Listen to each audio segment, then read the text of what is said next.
Terima kasih rekan-rekan media.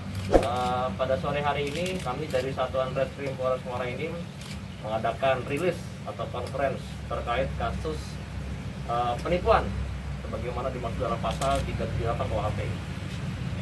Yang menarik dari kasus ini bukan hanya sekedar penipuan, namun demikian modusnya dengan menggunakan hipnotis.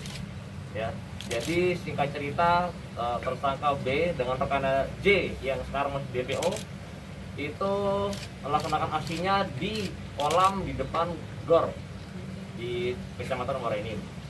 Ya. Kemudian pada saat di kolam tersebut dua tersangka ini menemukan atau menghampiri korban, dua orang korban perempuan yang sedang ada di TKP. Kemudian diajak ngobrol. Setelah diajak ngobrol, si tersangka ini mengeluarkan satu buah stanbul Al-Quran seperti ini, ya, seperti ini. Kemudian pada saat dilihat oleh korban, menurut keterangan dari korban langsung tidak sadarkan diri, tetap sadar, tetap seperti biasa, namun demikian dia blank. Nah, pada saat itulah handphone korban, dua handphone korban dan satu sepeda motor diambil oleh tersangka B dan J. Nah, setelah itu, setelah tersangka pergi jauh dari korban, baru korban sadar bahwasanya telah ditipu sehingga mengalami kerugian dua buah handphone dan satu buah sepeda motor. Kemudian dengan tindakan yang dilakukan oleh tersangka dikenai pasal 378 KUHP dengan ancaman pidana 4 tahun penjara.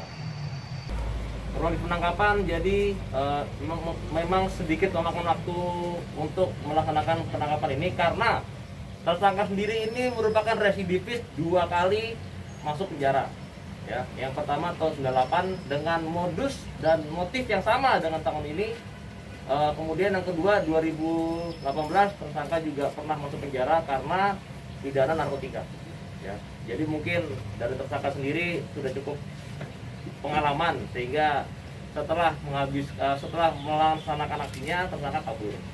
Akhirnya setelah melalui investigasi dan penyelidikan yang cukup maksimal, kami dari Satreskrim Polres Muara Enim pada tanggal 28 Juni ya, pada tanggal 28 Juni kami berhasil mengamankan tersangka B di Indralaya Utara. Ya, di Indralaya Utara. Pada saat itu tersangka diamankan berada di rumah kerabatnya. Dengan tidak ada perlawanan, tersangka mengaku perbuatannya dan dibawa ke Polres Muara Enim untuk disidik lebih lanjut. Dan tersangka melakukan aksi itu siang atau malam, Mas? Tersangka melaksanakan aksinya di kolam di depan GOR itu pada jam 9 pagi hari Minggu. Korban berapa gitu? Korbannya 2 orang perempuan. Total kerugiannya sekitar 45 juta rupiah, yaitu satu buah handphone iPhone X Max dengan satu buah handphone Oppo plus satu buah motor NMAX. Jadi singkat cerita ya, si J yang DPO ini dia menghampiri korban. Pelaporannya dia menjual barang stanbul Al-Quran ini dengan harga yang sangat mahal.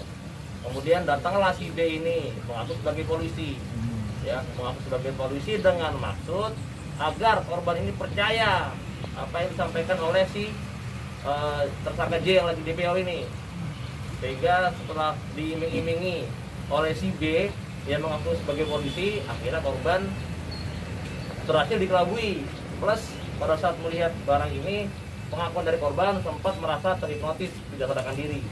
Karena dengan mudahnya dan gampangnya korban menyerahkan 2 buah handphone tersebut plus 1 buah motor. Jadi alasannya pada saat barang ini sudah dikuasai oleh korban, si J mengatakan bahwasanya barang ini biar beraksi harus disolatkan dulu. Maka dari itu barang ini harus dibawa ke masjid. Diantarlah oleh tersangka B ke masjid dekat GOR. Setelah diantarkan, kemudian alasan dari si B, dia menjemput si J dulu. Habis itu baru dikembalikan lagi barangnya ke korban. Ternyata setelah diantarkan ke masjid, tersangka pergi, baru korban sadar bahwa telah ditipu dan dihipnotis gara-gara barang ini. Satu, dua. Sekali lagi, satu, dua. Halo. Hai.